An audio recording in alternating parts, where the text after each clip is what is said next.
بسم الله الرحمن الرحيم. المحاضرة 22 من سلسلة أعطال محركات الديزل، والمحاضرة بعنوان أسباب الدخان الأبيض للمحرك من الناحية الميكانيكية. Cause of engine white smoke for mechanical issue.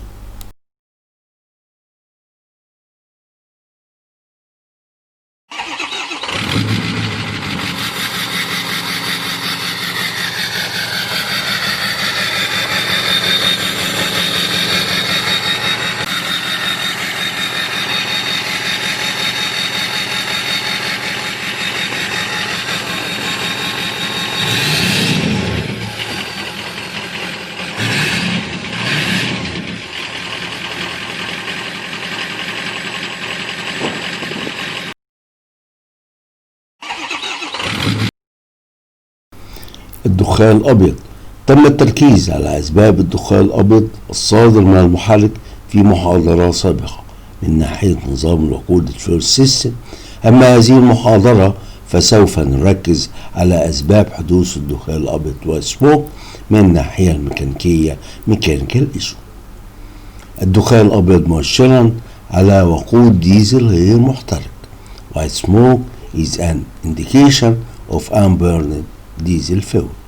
وعادة ما يحدث عند بدء التشغيل في الطقس البارد مع محركات ذات ضغط منخفض وتوقيت متأخر، فتحصل على احتراق غير كامل أثناء بدء التشغيل ويتسبب في حرق وقود الديزل. وعادة ما يختفي الدخان الأبيض بسرعة كبيرة عندما تبدأ تشغيل المحرك بالسرعة الكاملة أيضا سبيد. ويحدث عادة الدخان الأبيض بسبب دخول مياه تبريد المحرك إلى غرفة الاحتراق كومبشن شامبر فيختلط بوقود الديزل فيحدث الدخان الأبيض.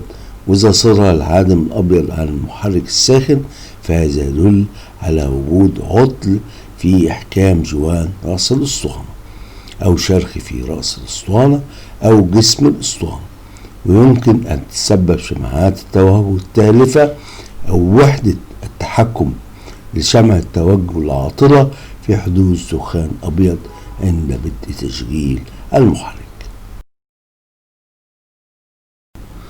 الدخان الأبيض. الأسباب: أولا دخول مياه تبريد المحرك إلى غرفة الاحتراق كومبشن شامبر نتيجة لتلف بجوان رأس الأسطوانة السيلندر هيد جاسكت أو شرخ في جسم الأسطوانة السيلندر بروك أو شرخ برأس الأسطوانة السيلندر هيد. وسيسمح بامتصاص مياه التبريد في الأسطوانة حيث يتم حرقها بعد ذلك على شكل بخار. أو دخان أبيض وايت سموك خارج من أنبوب العادم.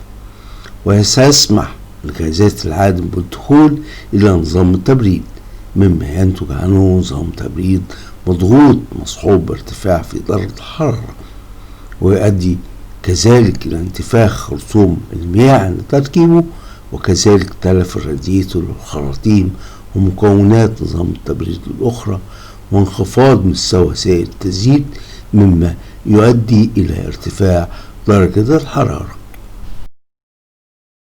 ثانيا انخفاض ضغط المحرك low compression pressure بمعنى انخفاض درجة حرارة الهواء، ويحدث ذلك بسبب تآكل شمبر المكبس أو أنه مكسور أو أنه عالق.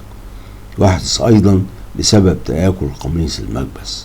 وعندما يكون ضغط المحرك منخفض جدا لا يحدث الاشتعال الإجنيشن إلا بعد النقطة الميتة العليا التوب ديد سنتر، ويتحرك المكبس الأسفل وتنخفض درجة الحرارة واللهب لا ينتشر أثناء فترة انتشار اللهب الفلام بروبوجيشن.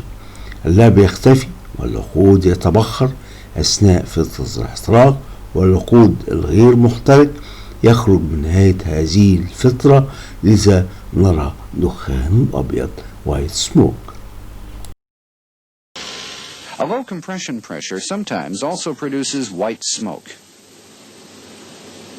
Let's turn the flame down even lower than before. When the compression pressure is very low, ignition does not occur until after top dead center.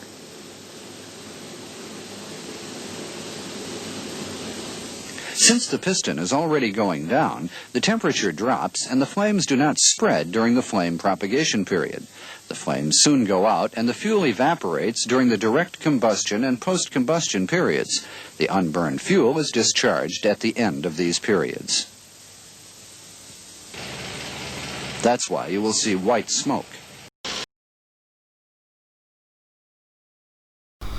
نود التنويه إلى أنه من أسباب حدوث الدخان الأبيض تآكل أجزاء الحاقن من الداخل وهو internal part of injector، مما يؤدي إلى رجوع وقود زائد عن الحد إلى التانك excessive fuel return to fuel tank، فيؤدي إلى فقر في كمية الوقود وقود قليل poor fuel، ويؤدي كذلك إلى غنى في كمية الهواء هواء كثير rich air، ويؤدي ذلك إلى حدوث الاحتراق الغير كامل incomplete combustion، مما يؤدي إلى حدوث دخان أبيض white smoke.